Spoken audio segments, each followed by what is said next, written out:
Gotta load. This is not loading.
Okay, we're going to call this public meeting to order.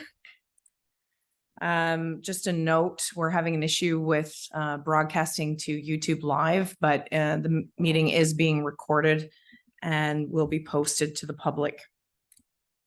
So we're calling the meeting to order at 6:02 p.m. And number 2 on the agenda is declaration of pecuniary interest and general nature thereof. Does anybody have an interest to declare? Councillor Lackey? Okay, and what item?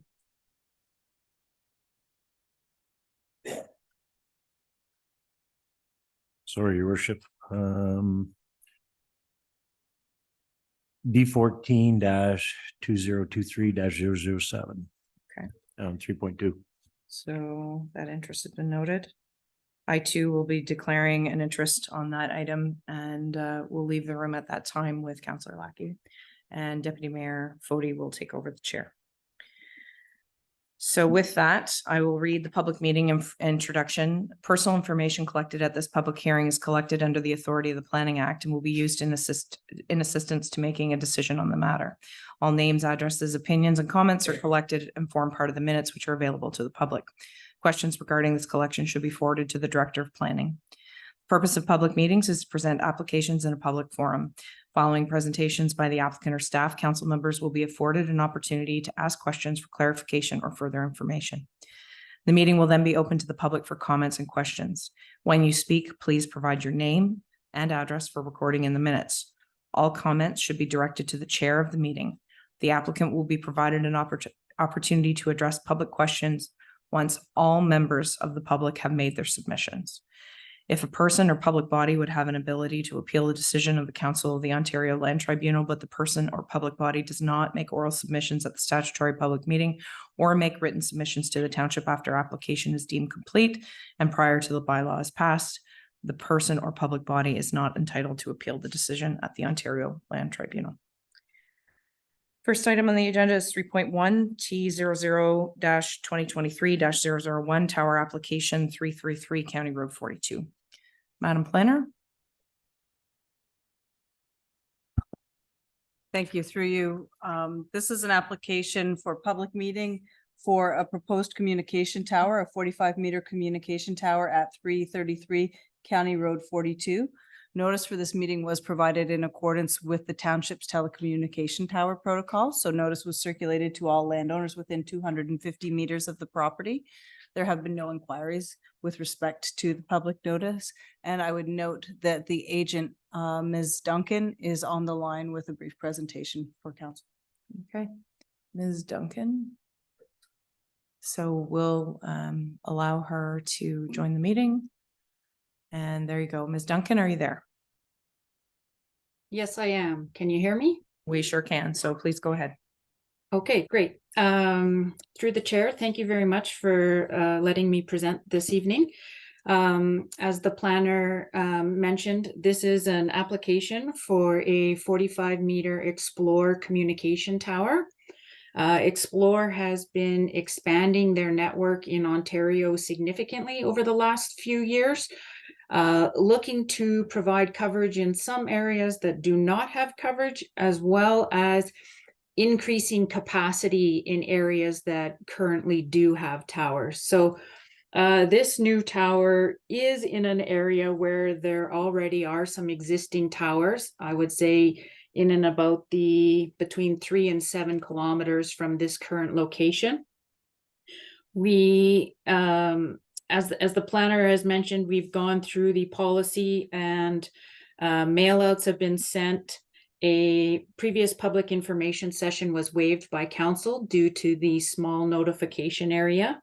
There was also notice provided in the newspaper, and all comments closed August 15th. So we did not receive any comments, and in following up through the planning department, they did not receive any either.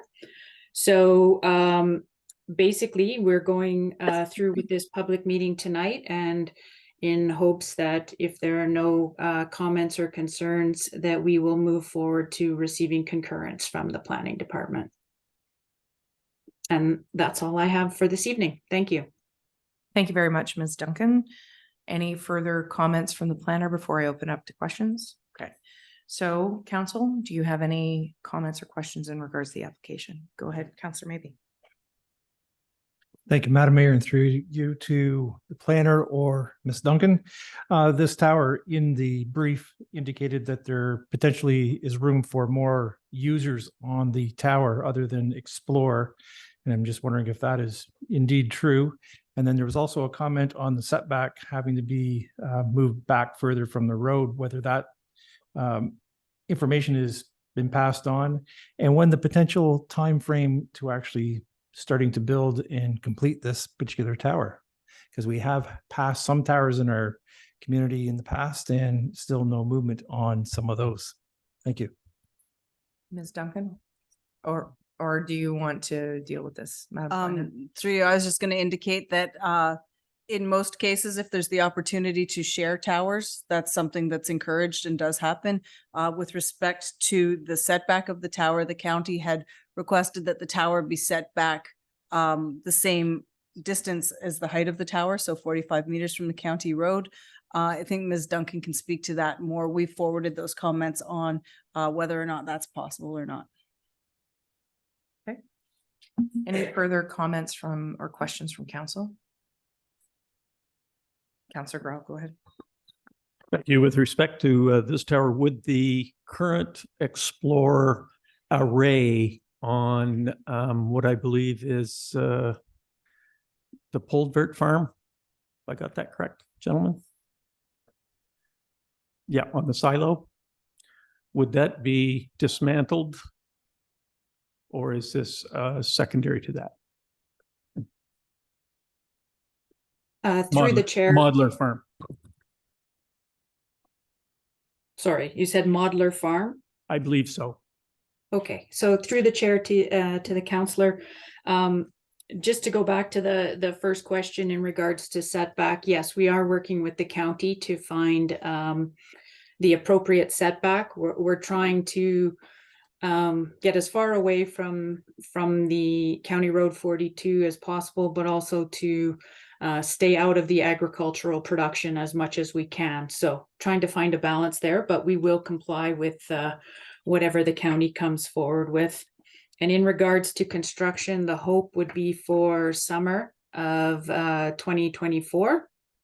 So basically, once the approval comes in, then there's time to order the tower, get the geotechnical work done, and be prepared for spring, summer timeframe. As far as the other Explore site, I am not sure that it is going to be decommissioned at this point. The challenges we are having with silos are that structurally we can't add a lot more equipment to them. They're becoming maxed out, and in which case we are building these standalone towers. But obviously, we wouldn't want to decommission anything until that site is up and operational, and we make sure that none of those existing customers are going to be impacted. Thank you. Thank you, Councillor Grau. Go ahead, Councillor. Madam Mayor, just as a follow-up, in driving by the modular farm recently, everything's off the silo. It's all on the tower now, but they did put up. Any further comments or questions from council members? Seeing none, is there anybody on the Zoom call that would like to put their hand up to speak to this item on the agenda? Please use the raise your hand function.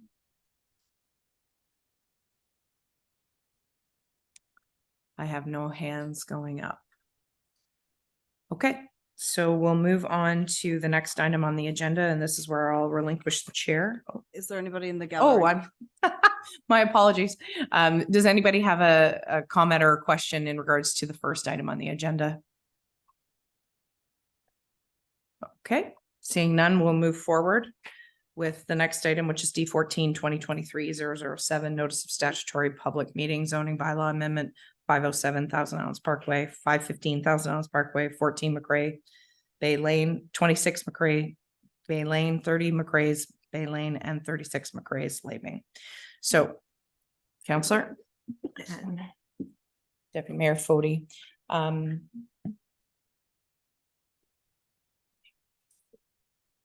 yeah, I'll leave my screen up. And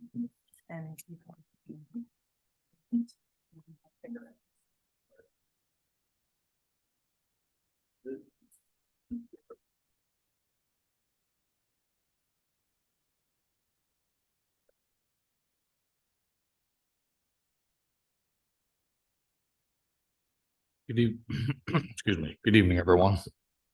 Thanks for your interest in this program here tonight. I just want to state that the notice of a non-statutory public meeting means that no decisions will be made here tonight. It's merely a gathering of information from all sides, from the planner, from yourselves, any questions. We want to stay focused on this application here tonight. And we all have received, as far as I know, we've all received the emails from many of you who have sent emails to us. And I think there was a couple of late day emails come in today that were printed off and handed to us. So we appreciate all that. Marnie, is Lindsay going to make this presentation? We'll call upon our senior planner, Lindsay Lambert, to start us off on this application, please. Thank you. And through you, I note that the agent is here this evening to make a presentation, so I'll make the staff remarks brief. I'd just like to emphasize that this is a non-statutory public meeting. We are collecting comments at this meeting to inform a review of the application. However, the application has not yet been deemed complete under the Planning Act, and this is pending the completion of peer reviews of the environmental impact study and the noise study. The peer reviews are currently underway, and once they are completed and the zoning application is deemed complete, staff will be scheduling a statutory public meeting and will be issuing notice of that meeting in accordance with the Planning Act. It's important to note that to interested members of the public that one's right of appeal of the future decision of council is secured by providing oral comments at a statutory public meeting or providing written comments after the application is deemed complete and prior to council's decision. In terms of the notice for this meeting, notice was mailed to all owners of property within 120 meters of the subject property, and signage was posted on all of the subject properties. Staff have prepared some sign-in sheets just to ensure that we record all of the contact information for interested members of the public. Those sign-in sheets are located directly across from me. We'd really appreciate it prior to leaving this evening if you could record your information so that we can ensure that you receive any future notices on this application. Thank you. Thank you, Lindsay. The planner, on behalf of the application, would you like to speak now, please? We'll just ask you to state your name for the record. Thank you.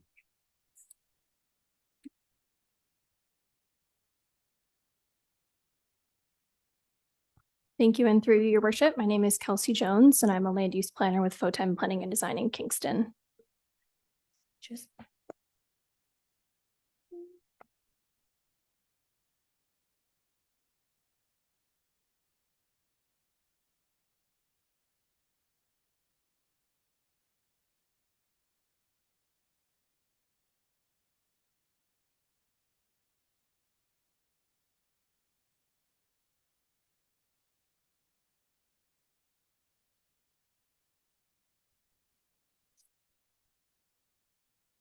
All right. Good evening, members of the public, council, and staff. My name is Kelsey Jones, and I'm a registered professional planner with Photon Planning and Design in Kingston.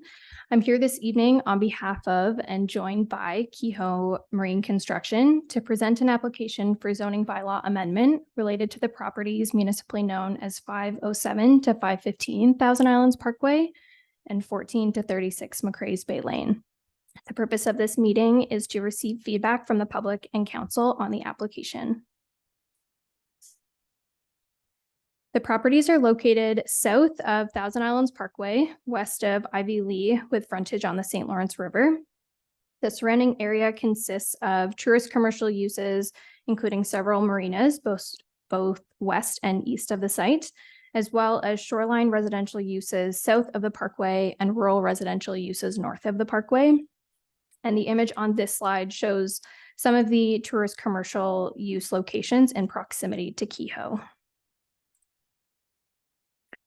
The properties consist of a consolidated lot area of approximately 3 hectares with approximately 243 meters of frontage on the parkway and approximately 340 meters of water frontage.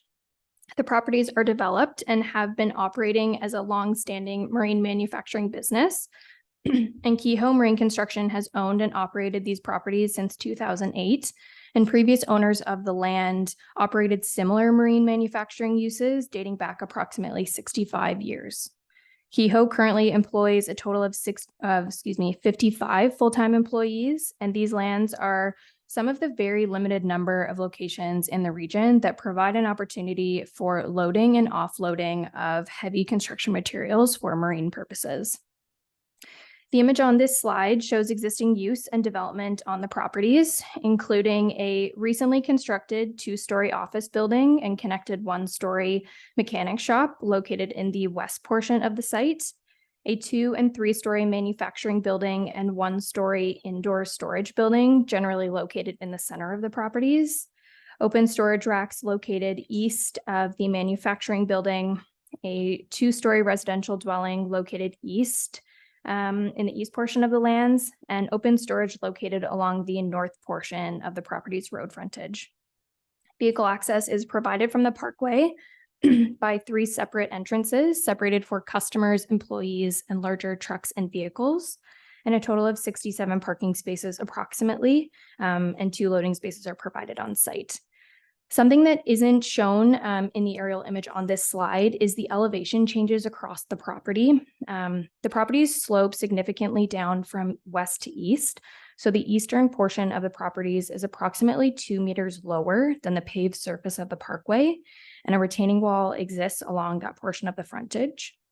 And as well, the land slope north to south, with the shoreline having a lower elevation than the parkway. It should also be noted that alterations are occurring to the western portion of the shoreline and seawall, and previous approvals were granted by the Federal Department of Fisheries and Oceans, as well as the Cataraqui Region Conservation Authority, to permit alterations and upgrades to the seawall and shoreline due to its unstable nature. And this work will result in an expanded site operations area, regrading, and enlarged boat launch. The image on this slide shows that the properties are designated rural lands in the United Counties official plan. This land use designation is intended to protect the natural amenities and rural character of the counties while providing opportunities for agricultural uses, resource-based activities, recreation and tourism, and other rural land uses, as well as intended to promote development opportunities related to rural land uses that cannot be located in settlement areas. The properties are designated rural and located in the Thousand Islands Special Policy Area of the Township's official plan. This land use designation is intended to allow for a range of uses which provide the rural community with opportunities to live and work in a sustainable manner. Within the township, within the Thousand Islands Special Policy Area, industrial uses may be permitted if the use requires proximity to water. And Section 3 of the official plan provides some of the objectives of the plan. And some of these are to encourage steady, diversified, and balanced economic growth, ensure a wide range of employment opportunities, and support new and existing local businesses. The image on this slide shows that the subject lands consist of multiple different zones, including tourist commercial zones, shoreline residential zones, open space zone, and provincially significant wetland zone. And I will note that the property is subject to the site-specific tourist commercial CT 23 zone rather than the CT 22 that's indicated in the zoning schedule. And the CT 23 zone allows a marine facility manufacturing industry as a permitted use.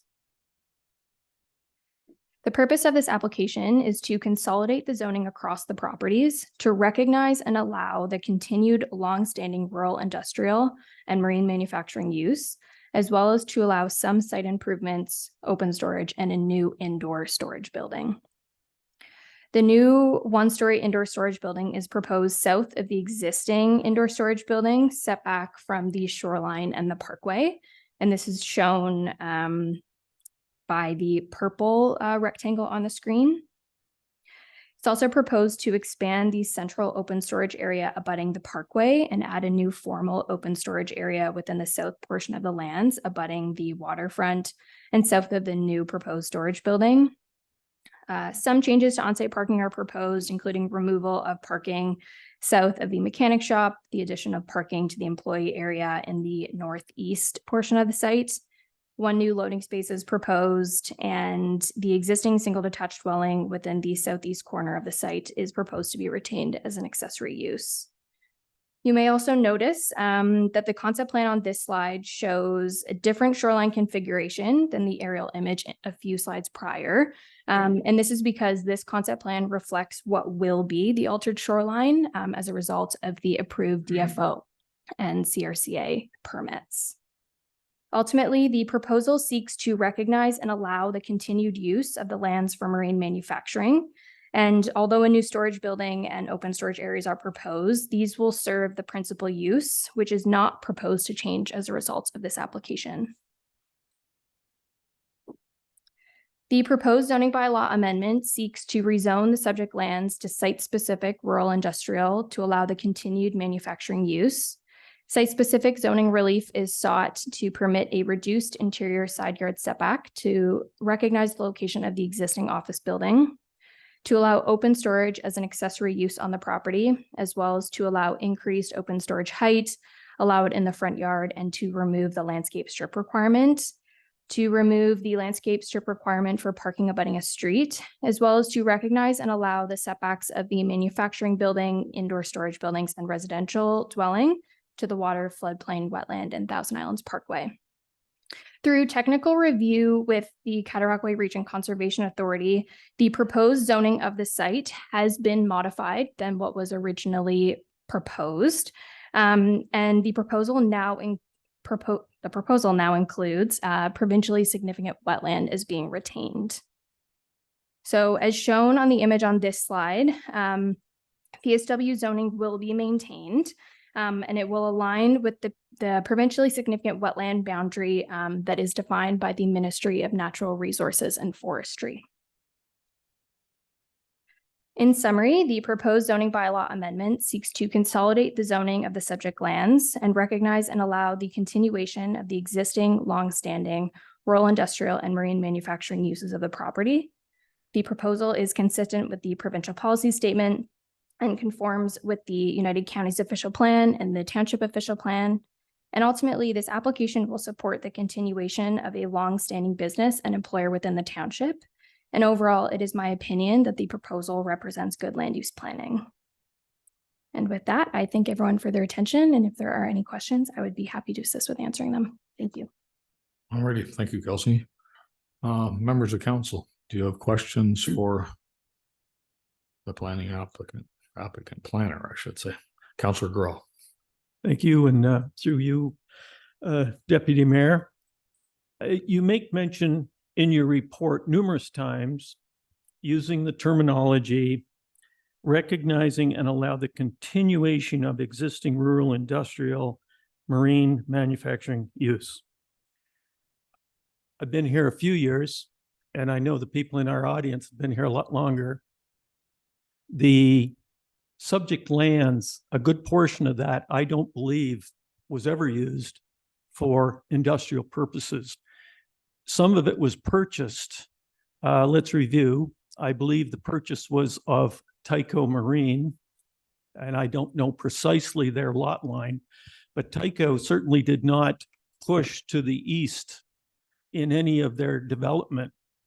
And therefore, that comment strikes me as a little bit egregious. We had not Howard Marine, we had Williams Marine, we had Tyco, and then the land, I'm assuming, was purchased to the east. And then when it's purchased, the consent joins it together. But I don't recall. Can someone point me in the direction of the industrial use of that land? Thank you. Planner, did you want to answer or speak to that? Through you, Mr. Worship. You'll have to forgive me. I'm not as familiar with all of you in terms of the history and the previous properties. What I can say is that I'm going to get the terminology right. Bear with me for 1 second.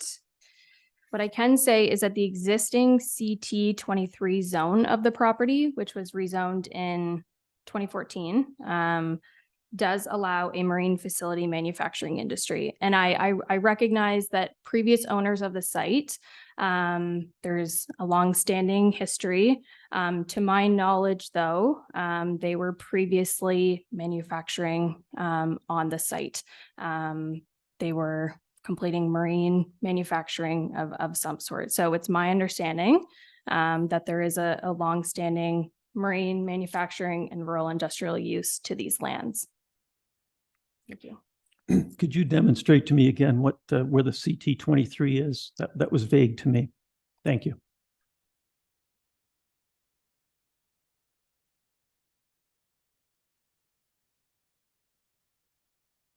Through you, Mr. Worship, just bear with me for 1 second. And might I suggest that it was land that was purchased in 2014 and previous to 2014? There was no manufacturing there. River Rat Marine was there and they didn't manufacture. They were a marina. And only a marina. And they had a building there that they put boats in to work in out of the sun. That was not an industrial use. That would be my suggestion. Only a suggestion. Okay. Through you, Mr. Worship, the image, sorry, I'll make it bigger. The image on this slide, that larger red portion of the property is the current CT 23. I know it says CT 22 on the screen, but it is 23. Correct. So therefore, the manufacturing did occur on 23. That is correct. That's the old Tyco Marine. Would you agree? The portion, homework is homework here. The portion to the east of that was never, ever, in my understanding, and the people behind you have lived here all their lives, would be pretty clear in saying there was no industrial manufacturing, storage, or anything on that. And that would be the land adjacent to the McCrae Lane, I believe. And the River Rat Marine, I'm not sure what area they owned, but River Rat Marine was not a manufacturer, light industrial, in my humble opinion. And I would ask that if that's the case, you could withdraw that statement. Thank you.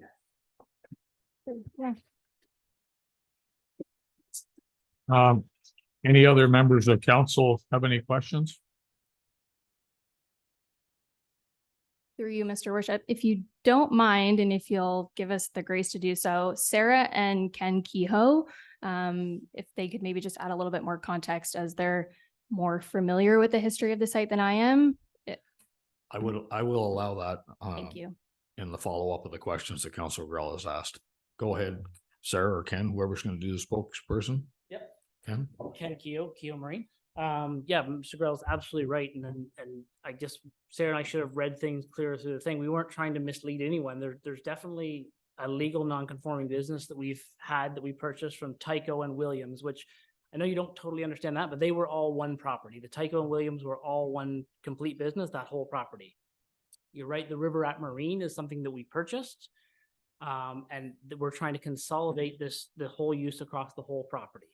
We did have some, like even some small residential housing there, that which Kehoe recognized was not a good mix right in the same area. So we bought some of those small lots that were 0.1 of an acre with houses on them because they didn't fit well with the business. So yes, we're asking to put this across the whole property now, not just the original Tycho Williams property. So we weren't trying to mislead. I hope that clarifies your question, Counselor. Counselor Rowell, you have any follow-up to Mr. Kehoe? No, that clarifies to a degree. I guess one simple question. The boundary between River Rat, the old River Rat, and what was Williams Marine, was that a straight line off the shoreline right up to the Parkway, or did it come across the what would be the north side of McCrae Lane?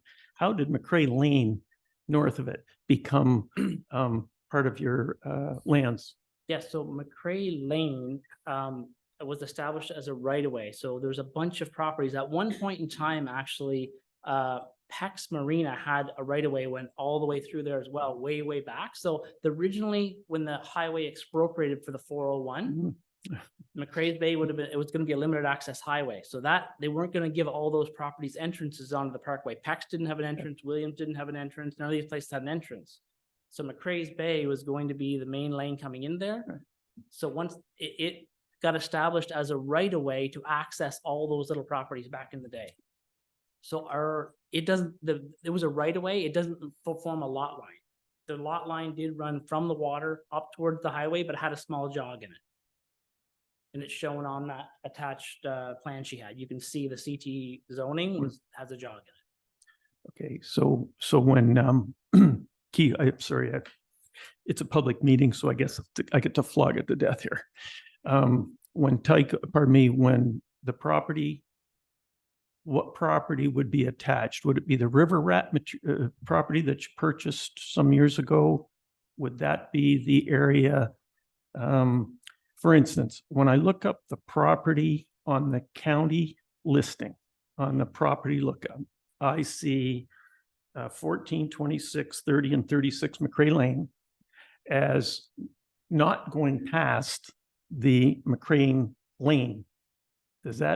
There's what I'm trying to get at. I understand your question. And it may be an error because they tell you this could be an error. So I understand your question. So Yep. River Rat Marina yeah, had a large chunk of property that went right to basically the right of way, which was McCrae's Bay Lane. Yeah. And they had a small sliver that went down to the water that they operated the marina through. Even though it was a couple acres, it only had about, give or take, 50 feet of Okay. waterfront. so it was an irregular shape River Rat Marine. River Rat property. Marina was. And that's how you acquired that property, is through River Rat. that that's a- piece to the that east, piece. one of the pieces. To And the then east. the individual, the 14, 26, 30, and 36 McCrae Lane as individual residential. Mostly, one was already attached to the Tycho property Was it? where Okay. David Howard's parents lived way, way yep. back. I don't know the date. Thank you. And I regret, or pardon me, I'm sorry for belaboring the point, but I think it's quite germane to my understanding of existing and what was and what isn't. Thank you very much. I appreciate that. Thank you, Councilor Rowell. Does any other members of council have questions? Counselor, maybe? Thank you, Deputy Mayor. First time to say that for you. Ah, nice. Anyways, some of my comments, the lot is now at its maximum state as it's laid out. There is no more land on that point to actually purchase to expand this business anymore, correct? Correct. Okay, thank you. And the opportunity, if the company ever moved from that point, could this land be moved back into residential or cottage use or anything like that without like? I will let our Director of Planning and Operations. Through you, it's not likely, given the previous uses on the property. There'd need to be record of site condition, and there's other constraints to development on the property that would limit it being returned to that type of Okay. use. Thank you. And that there has been businesses there for 60 years, as indicated in all the briefs of this particular property. And something that I seen in one of the briefs also was the new drainage plan, that which was a concern for some of the letters that had come to us on the debris that's in the water or gets into the water. But your new drainage plan that you're proposing actually addresses a good deal of that issue. And to that point, again, you look at other environmental things like the light pollution, the noise pollution, debris, consistent hours. And yes, being an industrial, you're probably going to run 24/7 sometimes, depending on the conditions of what you're doing and where you need to take material. And it's just the nature of a business of that size. So is there any other considerations for some of those conditions of light, noise pollution, site pollution from the Parkway, and having a new wall, which is already passed by what you're saying from the CRCA and the feds on your new wall that moves you out a little further into the waterway, that which will consistently keep a clean waterfront, I would imagine. Thank you. Through you, Mr. Chair. Considerations regarding noise, light pollution. Should council approve the zoning bylaw amendment, the next step would be an application for site plan control. And that would be the time where mainly items related to light pollution, dark sky policies, the actual implementation of those drainage proposals in terms of stormwater management on the site, noise, that is when those would be addressed. What I will note at this time, though, is that a noise impact study has been prepared by a noise engineer, and as Ms. Lambert noted previously, is currently being peer reviewed. So should there be any comments, further information required from the noise consultant, that will be addressed through the current zoning bylaw amendment process. And you are correct in noting that a new drainage plan has been prepared as part of a larger stormwater management proposal for the site. This will address, the shoreline areas in terms of the gravelled area south of that proposed storage building, ensuring that there's, proper infiltration means and whatnot. And those would be ensured that they're incorporated into the development as part of the future site plan control application. Excellent. Thank you very much. Okay. Councillor Jameson. Just want to clarify something, Deputy Mayor, perhaps with our own planner, so I don't go down a rabbit hole. The decision by the tribunal in 2014, I believe it was 2014, we had to change the OP. The discussion of these other pieces of property, was that involved in that decision, or is this piece of property that's zoned differently, separate and distinct from the tribunal decision and ultimately our need to alter OP to be in compliance with what the province told us to do?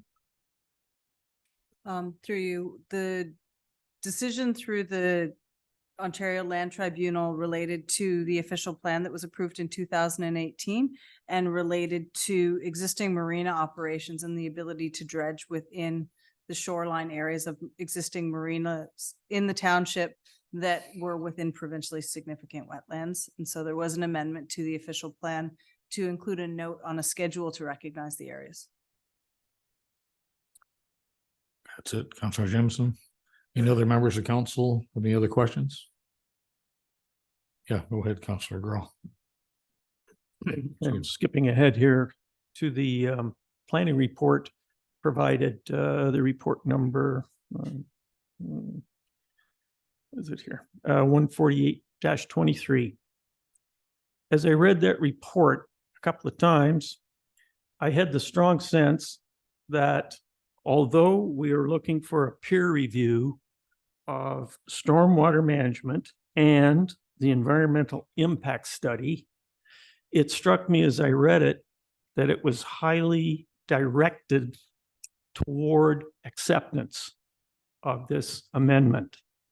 And what would it take? So the question is very simple.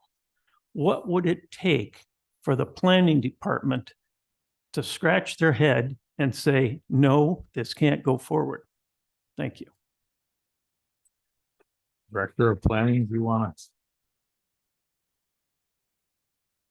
Director of Planning, do you want to go ahead with this? Thank you, through you. The planning department has no position on this application at this point. This is a meeting to hear input from the public and gather input. We've received all of the correspondence that has been provided, and we will be reviewing it in detail and providing it to the applicant and their consultant to review and provide further comment on. There is absolutely no position at this point that's been taken.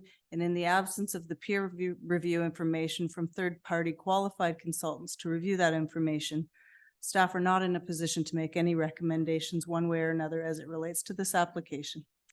Thank you. Ms. Jones, if I may refer to you as that, do you have any other points or comments you want to make based on some of the comments, questions from council? Through you, Mr. Chair, nothing further at this time. Thank you. Okay.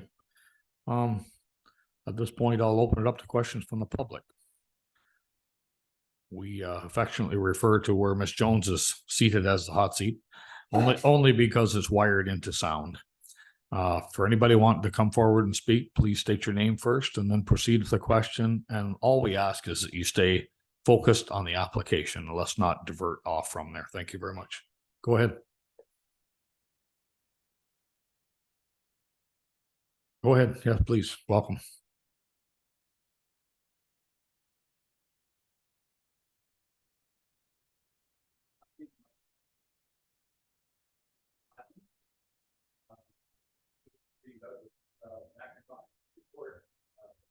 Later, but I want to say one thing. My background is not engineering, but I had the world's best night job at Lee Valley Tools for 13 years.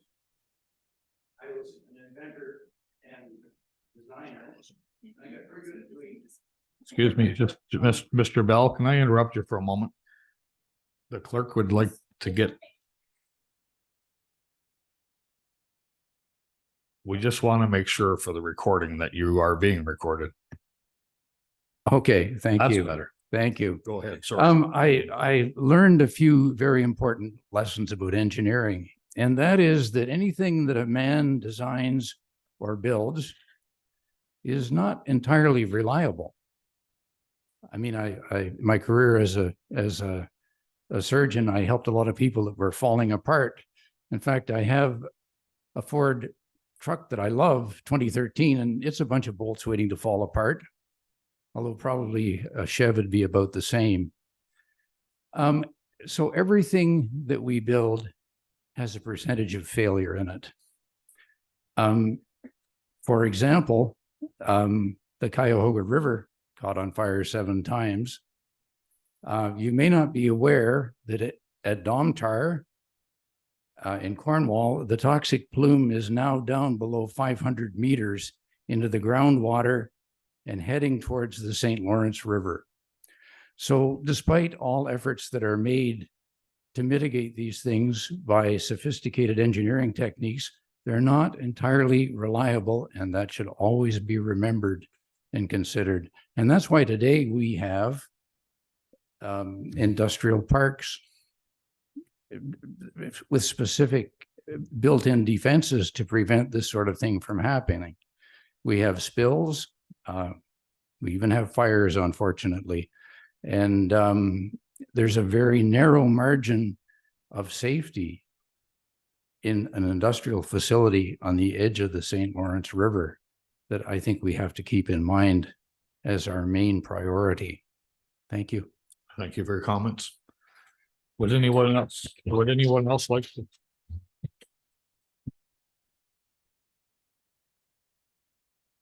You said there was one online? Yeah, there's one. Okay, we have one gentleman coming forward, and then we'll take this caller online that has their hand waving here. Go ahead, please state your name. Thank you. My name is Pete Onstein. I live at 999 Lodge Lane. I noticed that the pieces of provincially significant wetlands in this application are not particularly large. And so council might think, well, you know, it's just a little bit of wetland. But council probably already knows as well that between 85 and 90% of the wetlands in southern Ontario have been destroyed over the last 50, 60 years. And so I think we get to a point where it's death by inches. We take a little bit here and we take a little bit there. And pretty soon there's not a heck of a lot left. And so I think that has to be kept in mind when we're looking at an application like this. We don't want to put more pressure on the wetlands that we have. We don't want to remove them from protection, but we also don't want them to be stressed by what goes around them. And I would like council to keep that in mind when they make their decision. It's not totally on whether all the planning facts are good and it conforms to everything that's going on. My one question for the planner would be, what is the Ministry of Environment's position on this? I haven't heard any of that. I wonder if I could have an answer to that. Well, to be honest, we're really not in the position of putting the staff in a position that they may not have coverage. Oh, maybe not. And if that's the case, that's fine. If you wish to speak to that, Madam Planner. Don't at this point, but all I would clarify is that we are taking notes of all of the comments. We're summarizing all of the comments that have been received in writing, and there will be a detailed summary with responses when a report comes forward for consideration. All right, so there hasn't been much conversation with Ministry of Environment at this point.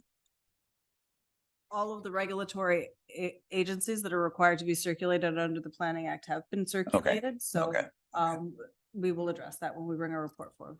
Thank you very much for your time. Thank you for the questions. We have a caller online I'll recognize now. Do we have a name attached here, Megan? Wendy? Wendy, can you hear me? Wendy Royal. Okay, there you go. Go ahead. Can you hear me? Yes, I'm I Wendy can. Royal. I am one of the owners of Weston Island. And so I appreciate the opportunity to speak. And I am grateful for that.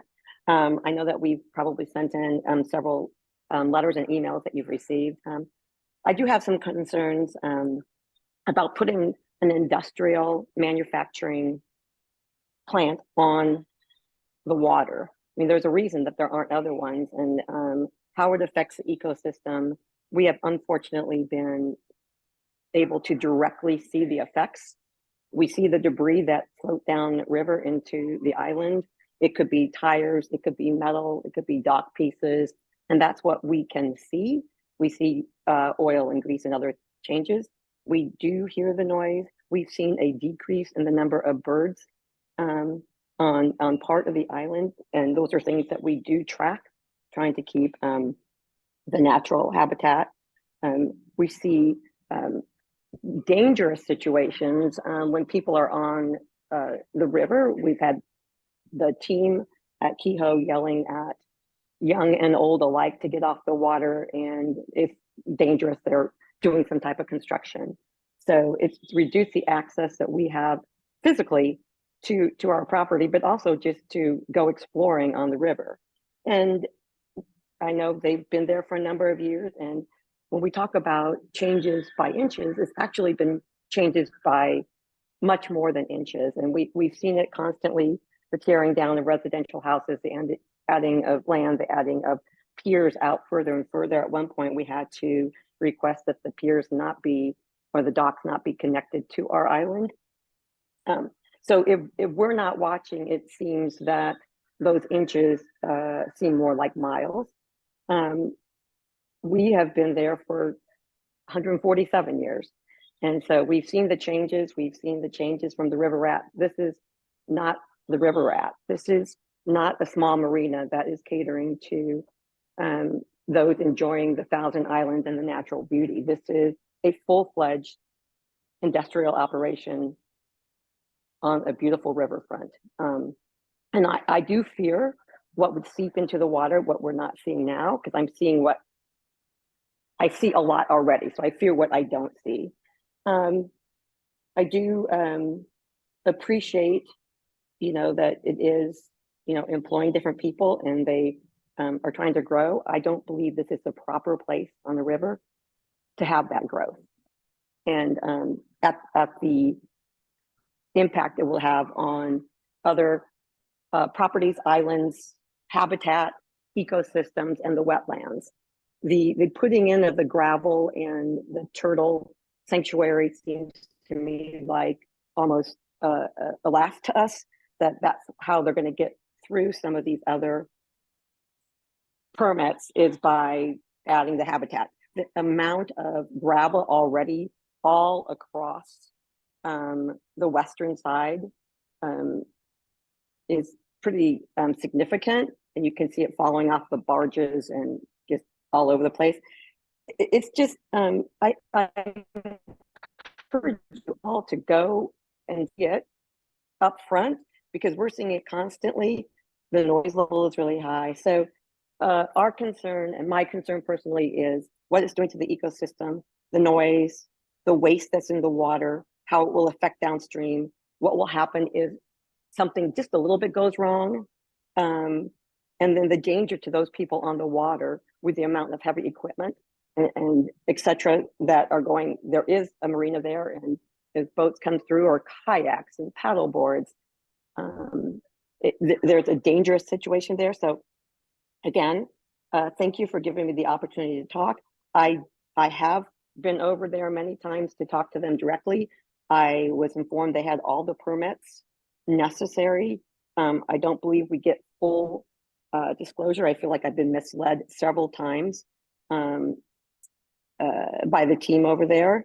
I am not a lawyer. I don't have legal representation. I feel that I am significantly at a loss and a disadvantage here with this board for not having all the correct terminology. But I am passionate. I've been on the river for 62 years, my mother for 92 years. And this is the most significant change that we've seen that is affecting the natural beauty of the Thousand Islands, and the potential for disaster, I think, is not worth any risk. So thank you very much for listening. I appreciate that. And I'm hoping that I can be included on any future request or mailings, or get a copy of the recording here, because we were not alerted as the direct property to the west that there was even this permit going forward. We found out via a third party. We found out via Tierra. So I want to make sure that we are included in future applications so that we can at least voice our concerns. Thank you. Thank you for your input. In lieu of time, is there anybody that wants to speak that hasn't? Is there two more?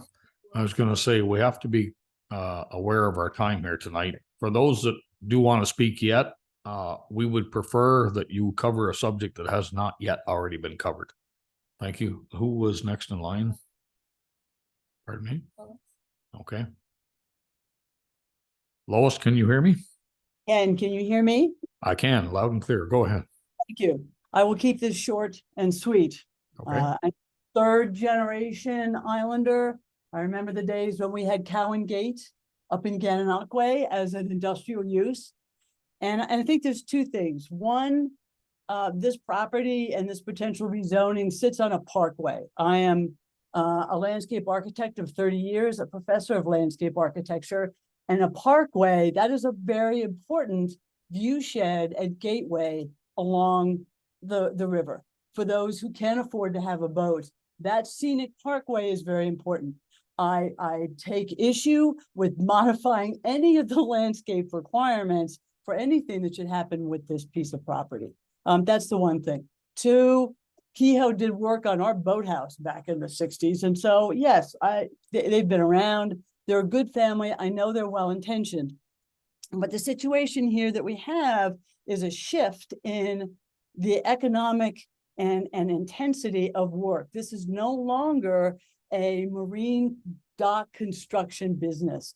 This is a regional distribution business with tanks that are huge, and they're not going into our river here. They're being shipped all over Ontario. And I think that to say that is rural industrial is kind of like putting, no offense to the pig, lipstick on a pig. It's gone beyond the original intended use of marine river construction. And so I would urge you to, not pass this, let them find a better, more appropriate use, both for the Parkway, both for the experience of individuals who come to our area, and then also for all the other reasons everyone has said about the river. Thank you very much. Thank you.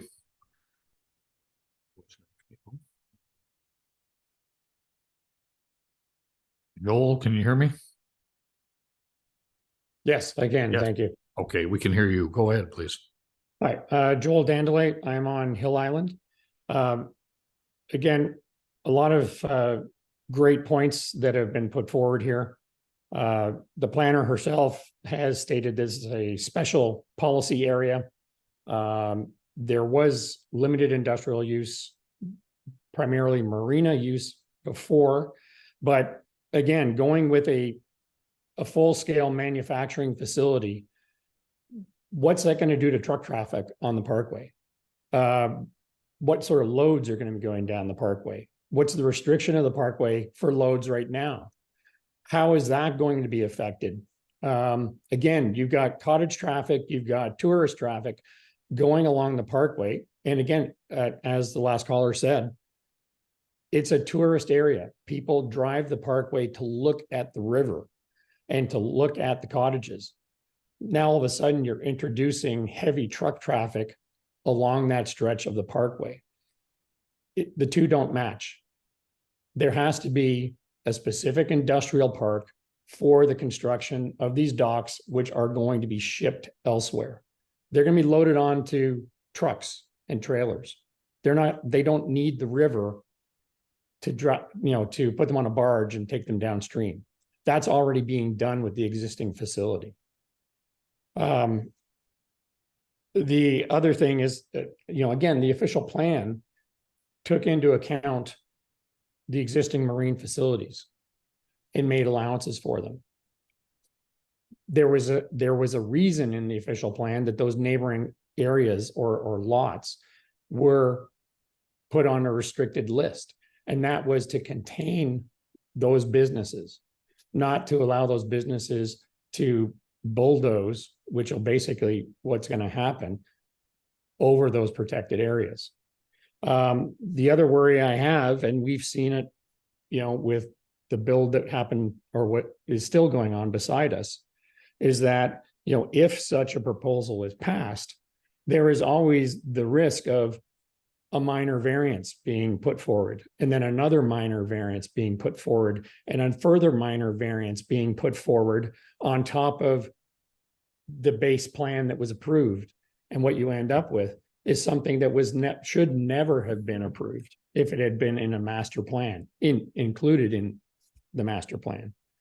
And in all due respect, everybody in the town, on the township council and township staff, I think with everything that's been going on recently with the green space and protected land scandal, this is definitely an application that I think everybody who touches this needs to disclose their relationship to the applicant, their personal and or business relationship with the applicant. It's too close to home. There are, I'm not going to call out people, but the public that's been around for a while know who is related to Kehoe. And I think the public at large needs to know that. And again, I've seen the township's disclosure policy and, conflict of interest policy. And in the business world, it would be thrown out the door. It's totally insufficient. So again, with respect to the council and to the town staff, I think anything that goes forward with this, that is something that would have to be attached to it. Okay, Mr. Dendell, we appreciate your comments put forward.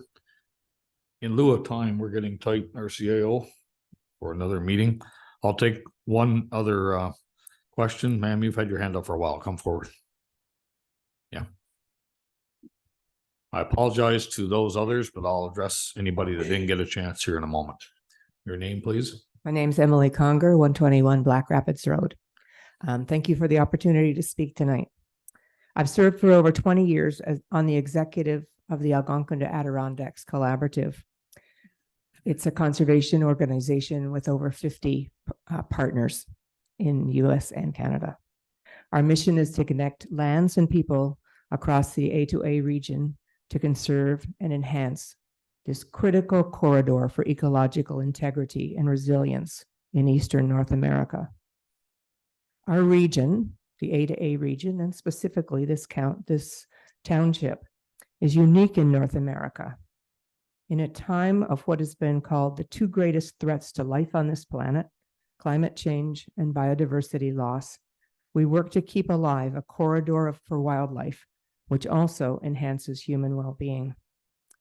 The A2A region is unique because it is one of the only areas in southern Ontario with significant forest and wetland coverage.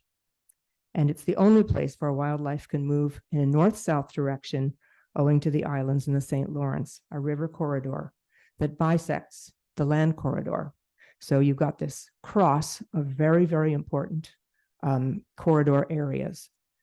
And we are at the crux of that. This is why we right here still have some of the richest biodiversity in Canada. Perhaps we are even #1 in all of the country for biodiversity right here. We do know that we are #1 for plant biodiversity. It's what we refer to as our natural heritage. If we want to keep this advantage we have with our natural heritage, we must plan wisely. We must be certain that any development is appropriate to this very unique place, because inappropriate development almost never stops having negative impacts. You as counselors have a moral responsibility to the creatures that call this place home, as well to all of us humans. The good news is that as you care for the natural world, you also care for the people who live here. It's not either or, it's both and. You don't have to pay attention to much of the news today to see that floods and wildfires are endangering life in many places. But you may ask, what does this have to do with planning in Leeds and the Thousand Islands? It's because intact, healthy wetlands are the best protection we have against both these threats. Wetlands store water in times of drought, helping to prevent wildfires. And they act like sponges in times of heavy rain to prevent flooding. Caring for our wetlands is simply caring for the people and creatures who call this place home. So people need wetlands for protection. Animals, in fact, 90% of all the creatures that live here depend on wetlands during one or more phases of their lives. Unfortunately, as Mr. Onstein pointed out earlier, since the role of wetlands wasn't understood for many years, almost 80% of the wetlands in southern Ontario have been destroyed for development of one kind or another. We cannot afford to let this destruction continue. You know, sometimes we as citizens feel helpless to save wetlands, especially when the conservation authorities like the CRCA, which were in charge of protecting wetlands, have been so weakened by Bill 23 to the point that they are now incapable of doing their jobs. So now it's up to you, and we're depending on you. You, as a council, bear a huge responsibility for protecting the remaining wetlands in Leeds and the Thousand Islands. I'm calling upon you to take the measures necessary to protect them, starting with making sure that zoning here for wetlands doesn't change. It is absolutely unthinkable to zone a provincially significant wetland as industrial. I'm calling upon each of you in this council to recognize your collective responsibility to maintaining the forest and wetland cover that is the lifeblood of the economy and the environment in this township, our natural heritage. Thank you very much for your kind attention. Thank you.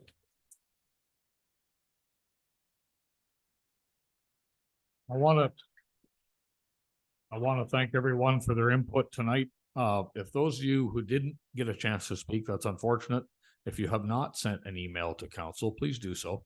You can rest assured that every one of the people on council do read those emails.